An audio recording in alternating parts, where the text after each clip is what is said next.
Sahabat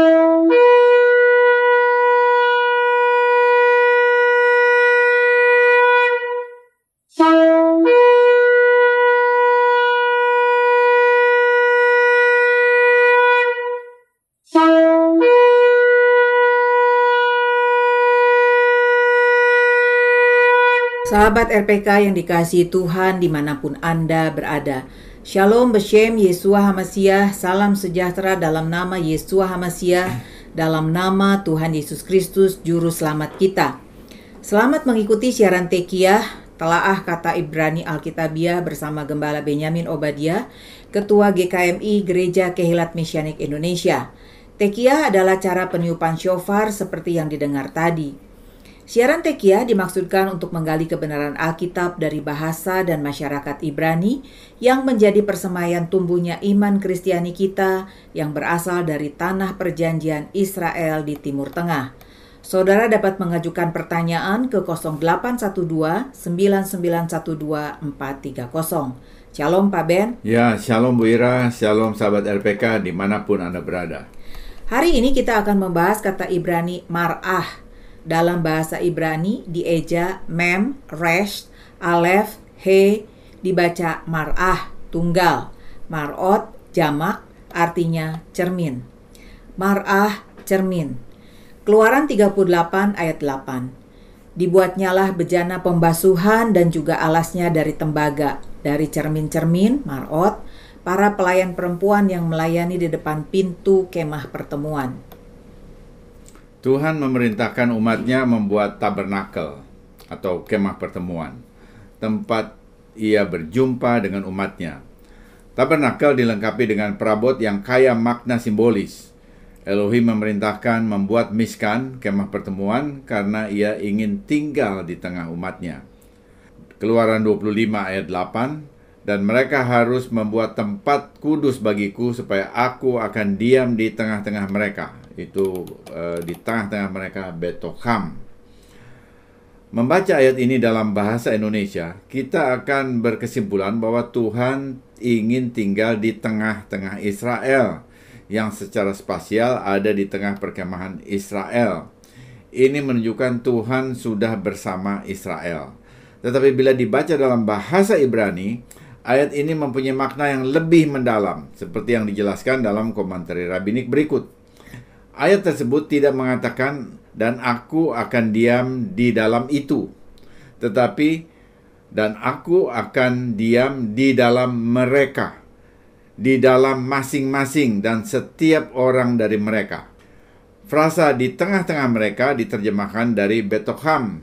Berarti di dalam mereka. Siapa mereka? Di dalam masing-masing dan setiap orang Israel. Adonai akan diam sahan dalam hati setiap orang Israel. Luar biasa bukan? Ini Torah, bukan kitab perjanjian baru. Adakah dalam perjanjian baru ada ayat senada ini? Ada beberapa. Kita baca Yohanes 1 ayat 14. Firman itu telah menjadi manusia dan diam di antara kita. Dan kita telah melihat kemuliaannya, yaitu kemuliaan yang diberikan kepadanya sebagai anak tunggal Bapa, penuh kasih karunia dan kebenaran.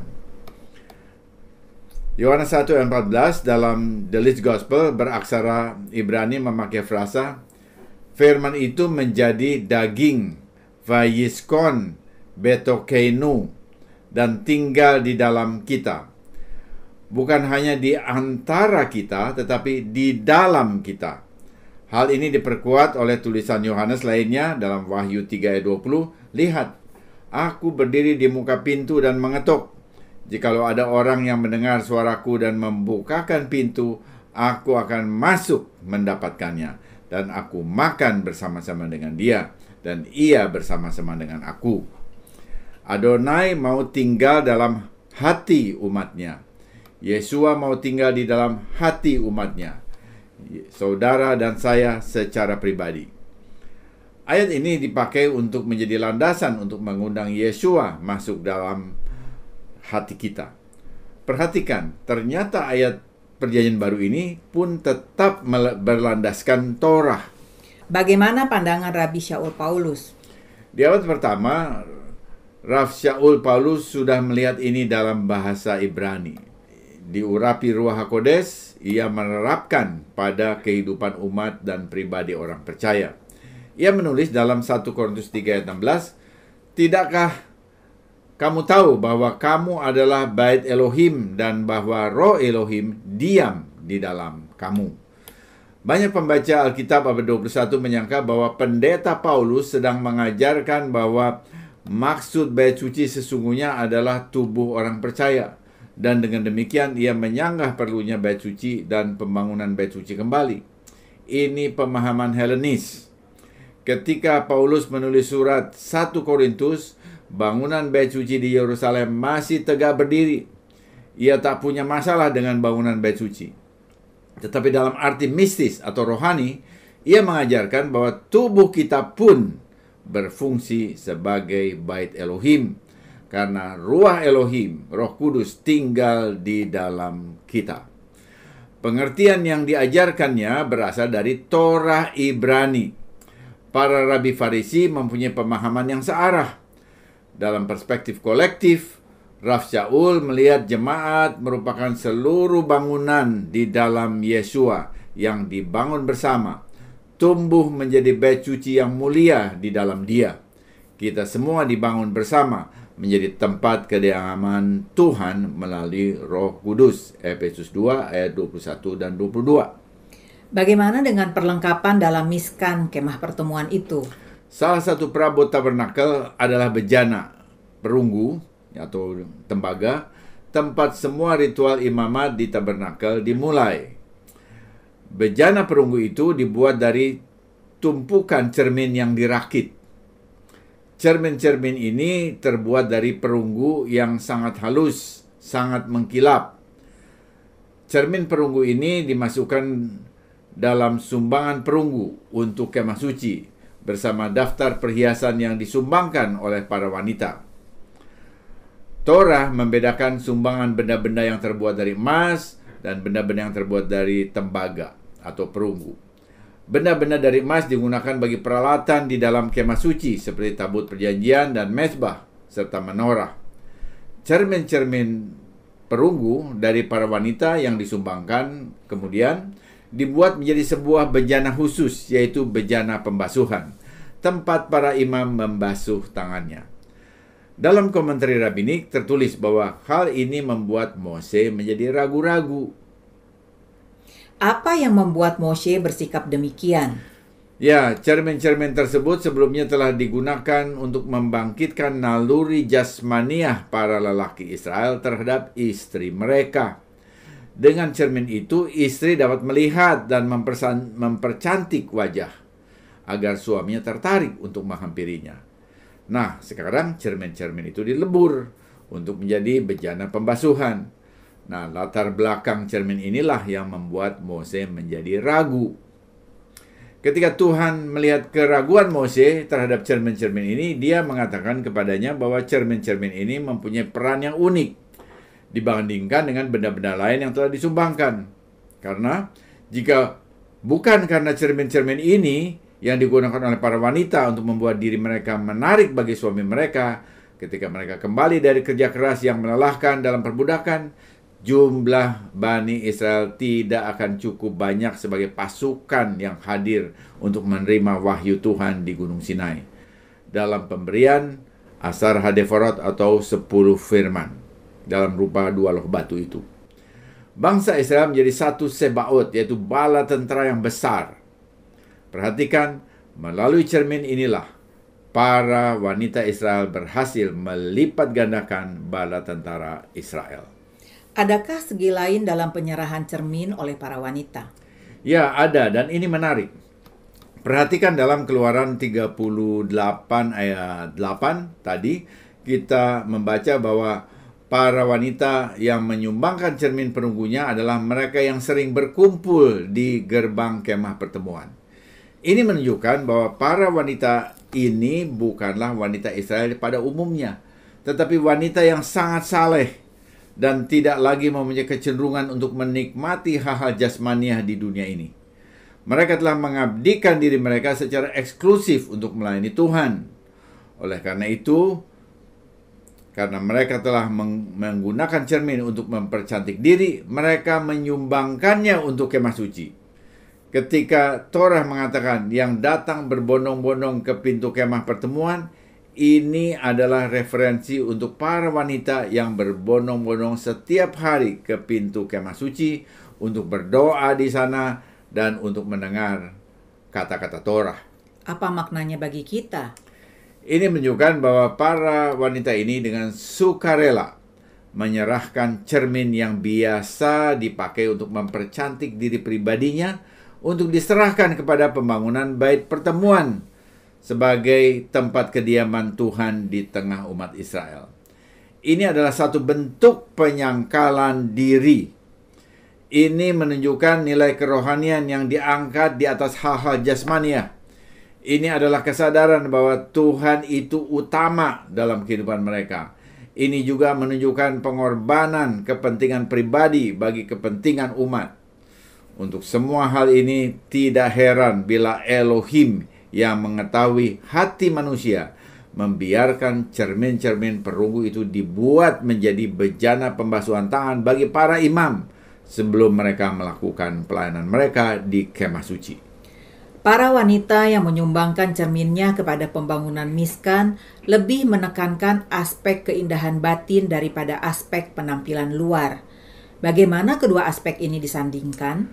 Tentu keduanya mempunyai kadar yang harus dipertimbangkan. Keduanya diperlukan walaupun aspek yang lebih mendasar adalah keindahan batin yang dapat terpancar keluar yang disebut aura. Selanjutnya, cermin memungkinkan ada dua hal. Pertama, kita menggunakan cermin untuk melihat diri kita sendiri dalam penampilan luar yang wajar, yang secara simbolis berarti introspeksi diri. Kedua, dan dengan perluasan dari poin pertama, kita menggunakan cermin untuk mengawasi bagaimana orang lain memandang kita. Tanpa pantulan cermin, indera untuk mengawasi hal-hal sekeliling kita dibuat nihil. Tetapi dengan akses ke citra kita, kesombongan bisa berkembang juga dalam berbagai bentuk yang buruk. Jadi cermin sangat simbolis. Searah dengan arti kedua, cermin juga mempunyai fungsi untuk membandingkan diri kita dengan orang lain. Seorang yang melihat hidung atau alis di wajah orang lain, lalu membandingkan dengan dirinya dengan melihat wajahnya di cermin.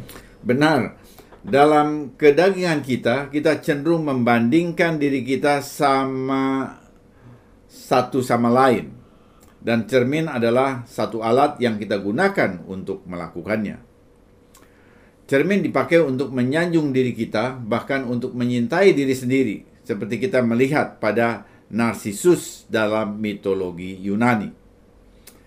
Ibunya diberitahu oleh peramal buta Tiresias bahwa ia akan memiliki umur panjang, asalkan dia tidak pernah mengenal dirinya sendiri. Namun, dia akhirnya jatuh cinta kepada bayangannya di saat memandang permukaan air di kolam. Narsisus berkata, "Bagaimana aku dapat meraih bayang-bayang diriku sendiri? Hanya kematian yang dapat membebaskan diriku sendiri." Narsisus terus memandangi bayangan wajahnya dengan terus bersandar pada kolam itu sampai ia mati. Ini mitologi Yunani yang menunjukkan cara pemakaian cermin yang salah. Memakai bayangan pada cermin untuk menyanjung diri sendiri dan menyintai diri sendiri. Apa salah mencintai diri sendiri? Ya, ada salahnya karena cenderung self-centered. Yesua berdasarkan Torah mengajar, "Kasihilah sesamamu manusia seperti engkau mengasihi dirimu sendiri." Imamat 19 ayat 18 dan Markus 12 ayat 30-31. Lihat ada keseimbangan. Mengasihi sesama dan mengasihi diri sendiri. Hanya mengasihi diri sendiri seperti Narsisus berjalan timpang. Ya, di zaman medsos ini, kalau ada orang yang selalu ingin jadi perhatian disebut narsis, seperti juga Narsisus. Sebenarnya itu merupakan contoh pemakaian cermin yang salah. Tetapi dasar dari semuanya itu adalah penyanjungan diri dan berpusatkan diri sendiri. Padahal pusat hidup kita adalah Tuhan sebagai pencipta dan penebus kita. Karena itu bukan kebetulan dalam Roma 12, Paulus memakai bahasa yang mencerminkan pemenuhan ritual di kemah suci. Paulus menulis, "Karena itu, saudara-saudara, demi kemurahan Elohim, aku menasihatkan kamu supaya kamu mempersembahkan tubuhmu sebagai persembahan yang hidup, yang kudus, dan yang berkenan kepada Elohim. Itu adalah ibadahmu yang sejati." Kembali ke makna simbolis cermin sebagai alat untuk introspeksi diri. Ini penting karena ada orang yang tidak melihat kekurangannya pada dirinya dan tidak pernah merasa perlu untuk mengoreksi diri. Bagaimana hal ini dapat dibahas? Ya, ini aspek penting dalam pengembangan karakter. Dan ini tidak luput dari perhatian Rasul Yakov dalam Yakobus 1 ayat 22, 23 sampai 26. Sebab jika seorang hanya mendengar firman saja dan tidak melakukannya, ia adalah seumpama seorang yang sedang mengamati mukanya yang sebenarnya di depan cermin. Baru saja ia memandang dirinya, ia sudah pergi atau ia segera lupa bagaimana rupanya. Tetapi barang siapa meneliti hukum yang sempurna, yaitu hukum yang memerdekakan orang, dan ia bertekun di dalamnya, jadi bukan hanya mendengar untuk melupakannya, tetapi sungguh-sungguh melakukannya. Ia akan berbahagia oleh perbuatannya. Jikalau ada seorang menganggap dirinya beribadah, tetapi tidak mengekang lidahnya, ia menipu dirinya sendiri, maka sia-sialah ibadahnya. Rasul Yakov, saudara Mesias Yesua, mengkiaskan Torah sebagai cermin. Kita perlu melihat diri kita pada cermin Torah untuk mengamati kehidupan kita dan membandingkannya dengan standar firman Tuhan dan bukan dengan orang lain. Kita membandingkan karakter kita dengan pengajaran dan prinsip firman Tuhan. Setiap kita membaca Alkitab, kita dapat bercermin untuk melihat wajah kehidupan kita. Apakah masih ada sifat-sifat kedagingan seperti iri hati, menggerutu, kegeraman, kesombongan, kecemaran, penyembahan berhala, sihir, perseteruan, perselisihan, amarah, kepentingan diri sendiri, percideraan, kedengkian, kemabukan, pesta pora, dan sebagainya? Inilah pemakaian cermin Torah yang tepat. Setiap kali kita membaca Alkitab, kerut dan noda di wajah kehidupan kita dikoreksi, dibersihkan, sehingga kita tetap indah secara rohani bagi mempelai kita yang adalah Yesua HaMasiah. Bagaimana kaitannya dengan ucapan Yesua dalam Yohanes 5 ayat 46, Moshe menulis tentang aku? Ya, ini kaitan yang penting. Torah Mose sesungguhnya berbicara tentang nabi yang akan datang, tentang Mesias dengan semua karakteristiknya. Jadi ketika kita melihat cermin Torah, kita melihat gambaran Mesias yang sempurna, yang kemudian ditegaskan dalam Injil. Rabi Shaul Paulus di dalam abad pertama mengatakan, yang ku kehendaki adalah mengenal dia dan mengalami kuasa kebangkitannya dan persekutuan dalam penderitaannya, agar aku menjadi serupa dengan dia. Filipi 3 ayat 10. Dengan membaca Alkitab, kita melihat sosok sempurna, yaitu Yesua HaMasiah, sebagai model panutan kita, agar kita berubah untuk menjadi serupa dengan dia. Ya, kita perlu menjadikan Alkitab sebagai cermin aspek batiniah kita, agar kita menjadi seperti Mesias Yesua dalam ketaatan terhadap perintah Bapa Adonai Elohim. Dan pada saat yang sama, diubah menjadi jemaat mempelai Mesias yang cemerlang, seperti yang dikiaskan oleh Rabi Shaul, supaya dengan demikian ia menempatkan jemaat di hadapan dirinya dengan cemerlang, tanpa cacat atau kerut atau yang serupa itu, tetapi supaya jemaat kudus dan tidak bercela. Efesus 5 ayat 27. Semoga siaran ini memberkati saudara. Informasi bagi saudara. Ibadah Syabat Ibrani Mesianik disiarkan secara live streaming di YouTube setiap Sabtu jam 10 waktu Indonesia Barat. Untuk mendengar ulang semua program Tekiyah, kunjungi dan subscribe kanal Kehilat Mesianik di YouTube. Bila saudara diberkati oleh siaran Tekiyah dan mau kembali memberkati siaran ini, saudara dapat mengirimkan dukungan dengan menghubungi Happy di 0811 910 814. 0811 910 814. Sesudah narasi ini kita akan mendengar lagu rohani Mirror of the Word, Cermin Firman oleh Terry Matthews. Diselamatkan oleh anugerah, ditebus oleh darah, hidup dengan iman, diubah menjadi anaknya. Saat kupandang cermin firman-Nya, semakin kulihat semakin mulia. Diubah menjadi secitra dengan Mesias, dari kemuliaan kepada kemuliaan dalam kehidupan yang baru. Dia memenuhi keperluanku dengan benih yang tidak binasa saat aku memandang cermin firman-Nya. Amin, amin. Jadikan firman Tuhan sebagai cermin hidup saudara dan saya. Tiba saatnya saya Penatua Ira Obadiah dan Gembala Benyamin Obadiah mohon diri dari ruang dengar saudara. Sampai jumpa pada siaran mendatang. Yesua keselamatanku, Torah kesukaanku, menuju kepenuhan bangsa-bangsa. Shalom, shalom.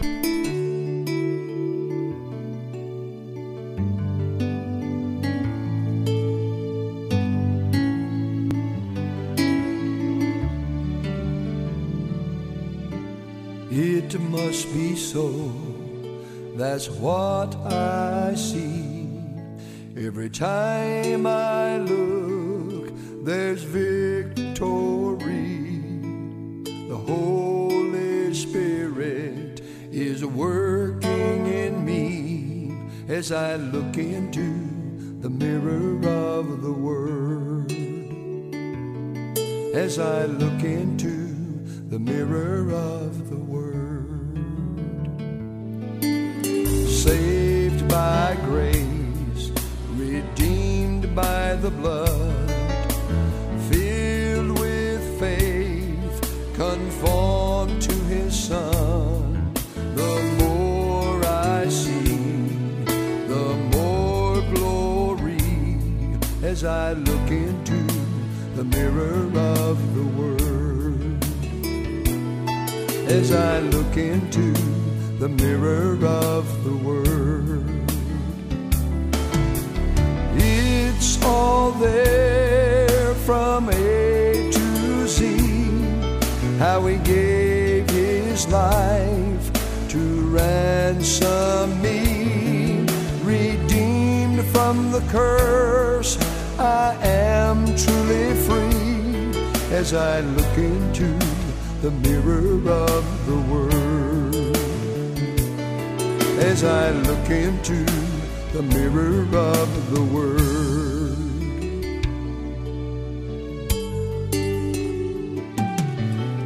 Crucified with Christ, yet I'm raised with Him. I am no longer held in bondage by sin. I am prospered, I am healed. I come to know His will as I look into the mirror of the Word. As I look into the mirror of the Word. Changed and transformed into the image of Christ, from glory to glory, in a resurrection life.